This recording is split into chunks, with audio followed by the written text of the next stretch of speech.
Hey Spooksters! Today is going to be a feed drop of Jessica's series, Real or Not Real State Laws. We have the full series up on Patreon, so if you enjoy this episode, you can join us over there for as little as $1 and check out all 5 installments now live. We had a great time recording this series, so we hope you all enjoy, and let's go ahead and get into today's episode.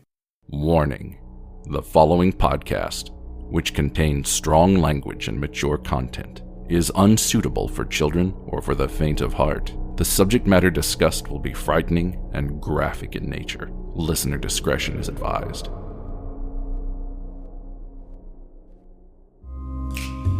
Three spooked girls. Three spooked girls. When you want to hear about the paranormal, you get the spooked girls. True crime that makes you hypothermal with the three spooked girls. Stabby snippets will give you dreams. Tara and Jessica will make you scream along with the spooked girls. Bring on the slaughter. We on that haunted ground. Spooked girls. The three spooked girls.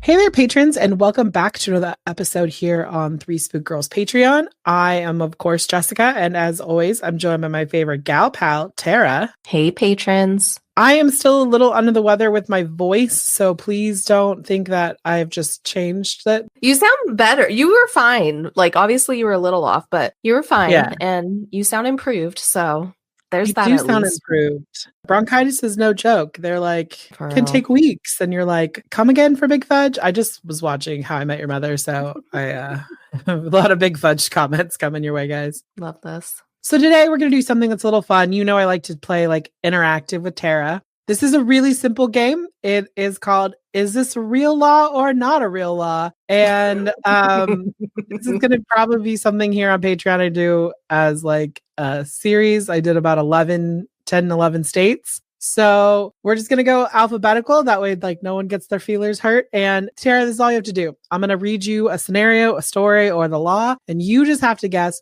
whether it is real or not. And I encourage everyone to play along because some of these, like, you're like, oh God, no.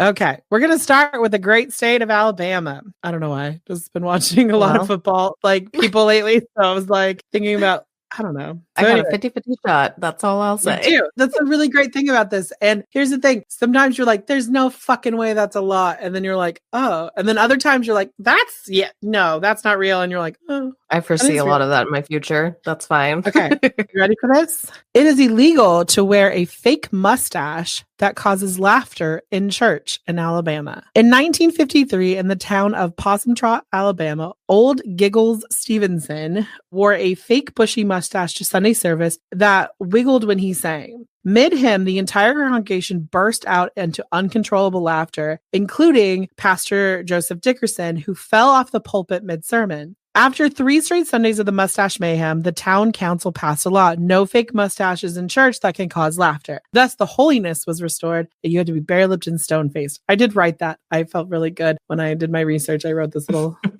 poem. Is this a real law or a fake law? Well, I remember us years ago now talking about the law about church people and their Halloween costumes and blah, blah, blah. So I'll say real because I can really see someone in some town being pressed and needing this to be a law. It is not a real law, but it is a rumored real law. Here's the thing. All of these things, none of these laws I made up.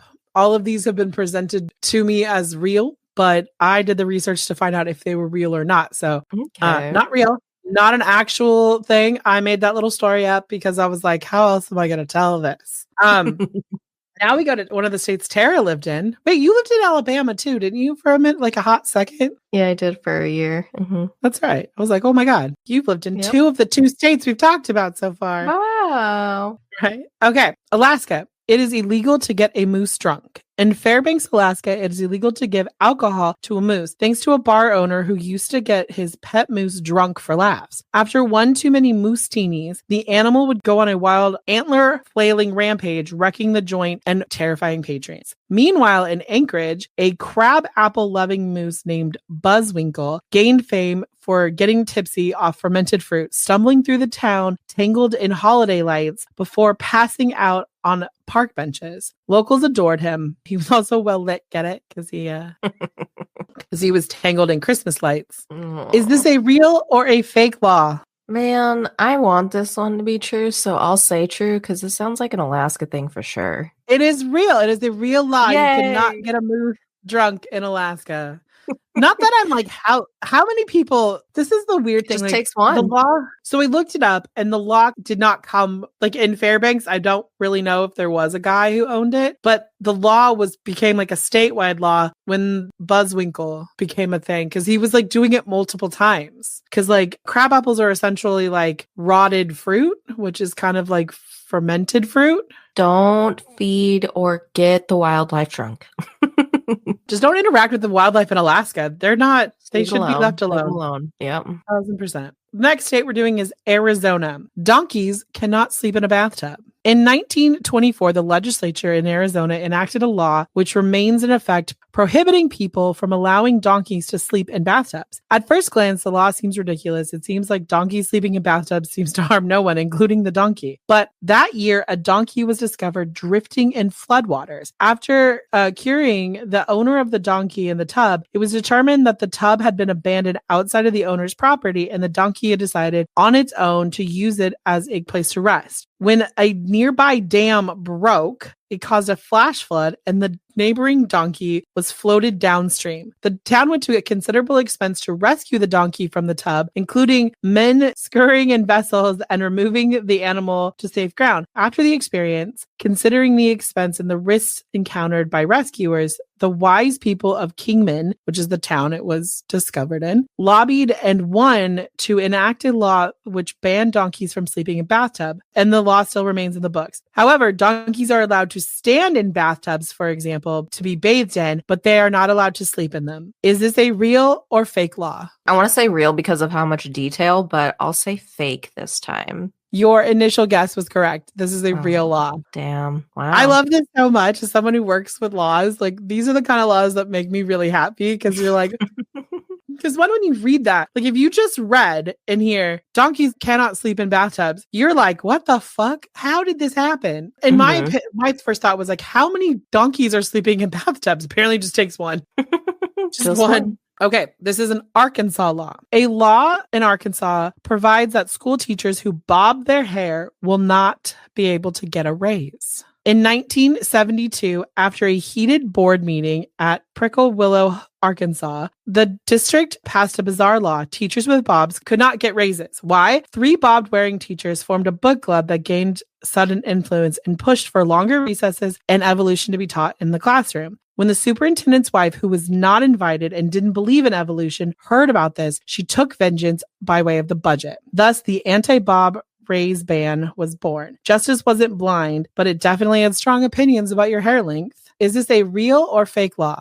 Real? It is a fake law. Oh, good. I was like, there's no way, but you never know. But this law was so believed that in 2007, a woman by the name of Lorraine Lauren, who was a law librarian, had to research the claim because it was asked so much and basically found that there was no legal record of this law or precedent anywhere. Damn. Can you imagine just being like, oh my God, I can't cut my hair because I might not get a raise, but like it's not true. And you've just had long hair this whole time. Okay, here is one from California, another state you have lived in that I currently live in. In Carmel by the Sea, which is a town near Monterey, for those of you who don't know, it is illegal for women to wear high heels. Carmel by the Sea has a municipal code that prevents wearing heels with exceeding 2 inches in height and having a surface bearing, like the sole, less than 1 square inch on public streets and sidewalks. After threats of lawsuits from injured parties, the city made a law to prevent further financial damages. Is this a real or fake law?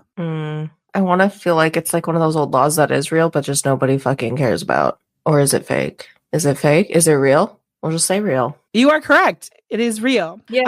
It's not enforced, but it is a real law that you must adhere to. And if you decide that you want to wear stiletto heels, you have to go get a permit. It's literally it's Chapter 8. Oh my God. Point 45 or 44, permit to wear certain shoes. There's like a whole municipal code about it. And here's the reason. The streets there are like all cobblestone and it's an old city and like roots have grown and people were really getting hurt. And the city was like, we can't absorb this financial burden and we don't really want to get rid of our like ancestral like town. Like we want to like keep it historic or a historical town. So they made the law. You can go. It's very simple. I've actually seen a video on this. You just go to like the town hall and then like, you fill out a form and they stamp it and you just show them the shoes. Like if you were getting married, you could have whatever shoes you want. Bonus fact from the years 1986 to 1988, Clint Eastwood was the mayor of Carmel by the Sea. Wow. That is a fun fact. Right? His campaign was uniting everyone, so bringing everyone together. So I was like, cool. Okay. Love that.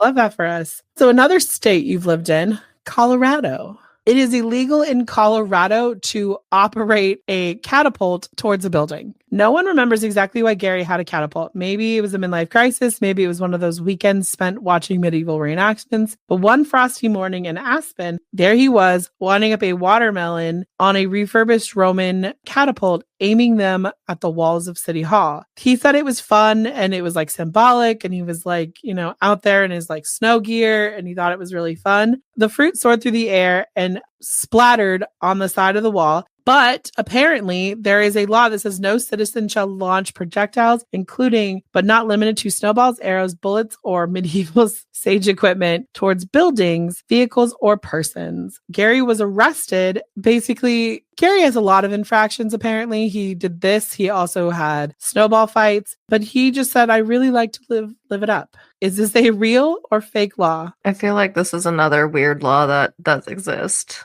It is true. And it is, Gary is the culprit. It is illegal to have a catapult in Colorado and aim it at a building. I just think that's common sense because that kind of to me seems like an act of war, right? Yeah, a little bit. Because that's what they used it for back in the day was like one of their like war vessels. Like now we have tanks. They used to have catapults. Like, come on. The next state we are going to is the state of Connecticut. So basically, the law is a pickle is not a pickle unless it can bounce. One of the most vexing questions about Connecticut reference is a pickle unless it can bounce. In 1948, Sidney Spare and Moses Dexter's were selling pickles that were unfit for human consumption, and the Connecticut Food and Drug Commissioner, Frederick Helcomb, discussed ways to check for good pickles. In addition to laboratory tests, they examined Spareway pickles and was told the reporter, drop it 1 foot and it should bounce. And the pickles in questions did not. So Sparer was fined $500 and the pickles were destroyed. So in Connecticut, is the legal definition of a pickle is if it bounces.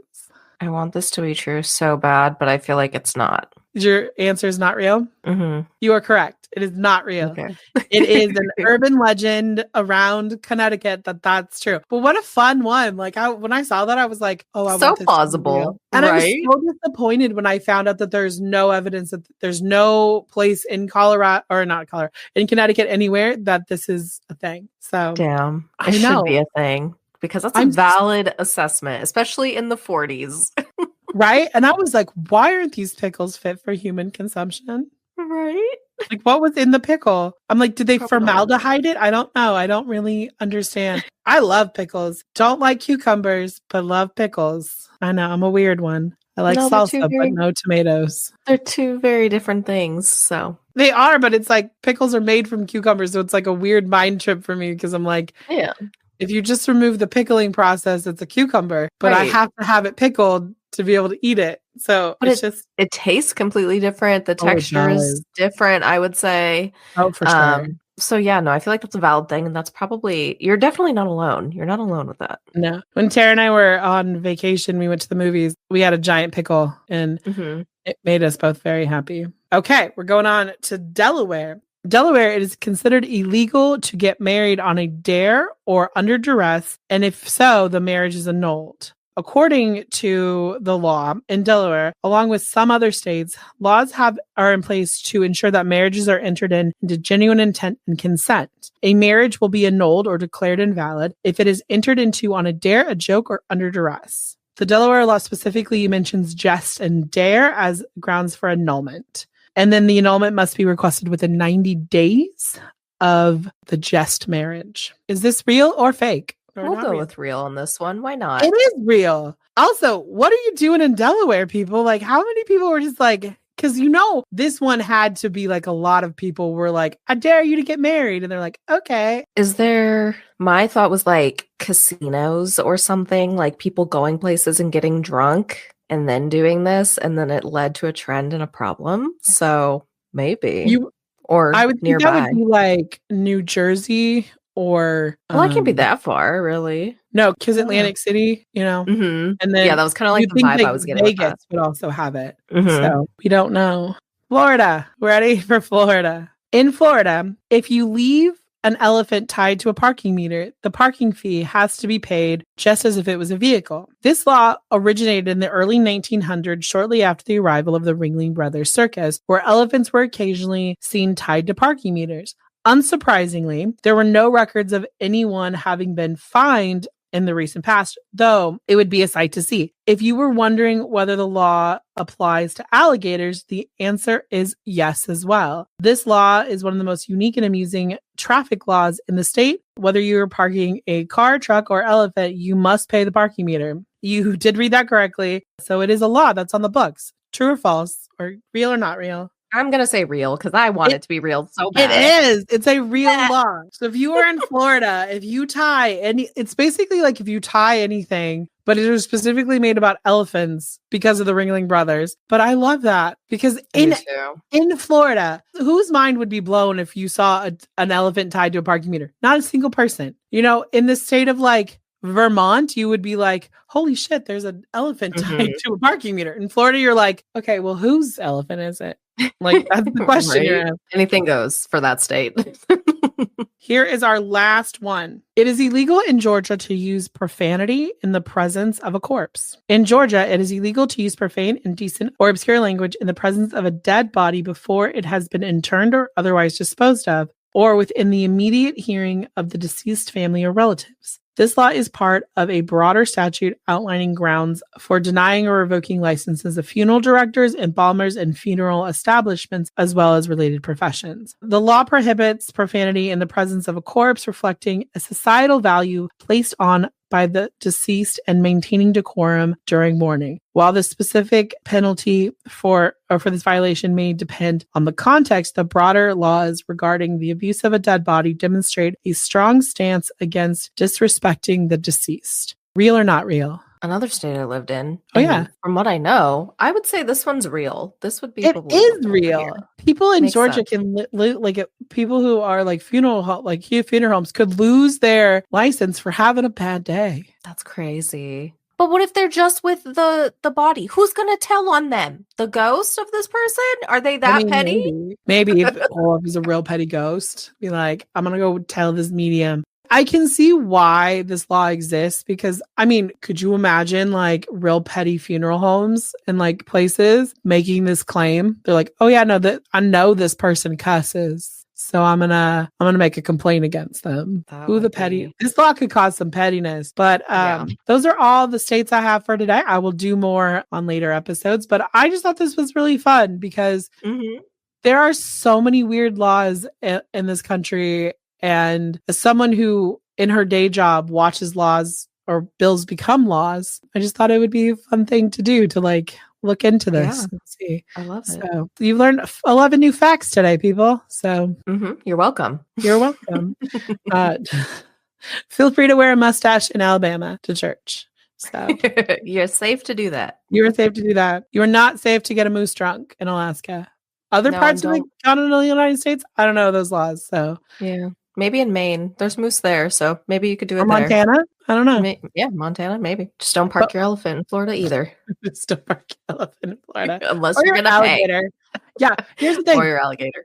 Yeah, you can park it there. You just have to pay the fee. So just make sure you pay that. Mm-hmm. I don't know if in Florida, this, like in California, or at least in Sacramento, we have like digital parking meters now, which are so nice because you just like scan the code and then you just pay from your card. Super duper nice. That's the thought I have right now, is just someone like scanning a QR code with a fucking elephant standing behind them. But what do you, they would have to have some kind of option to either put something else or not have to fill in your like license plate info. What would you my put? God, that's true. I don't know, but I love that. I legit love that. Maybe you just put elephant and where it says license plate, you just type in elephant. And then they're like, oh, it's grayed out. It's fine. They're like, oh my God, I love it so much. If you own an elephant in Florida, please go park it in a parking meter and take photos for us because we'd like to see this. But yeah, with that, we're going to go ahead and wrap up, and we'll be back next month. It will be Tara's month, so she'll bring us something fun. So we'll see you guys then. Toodles. Bye.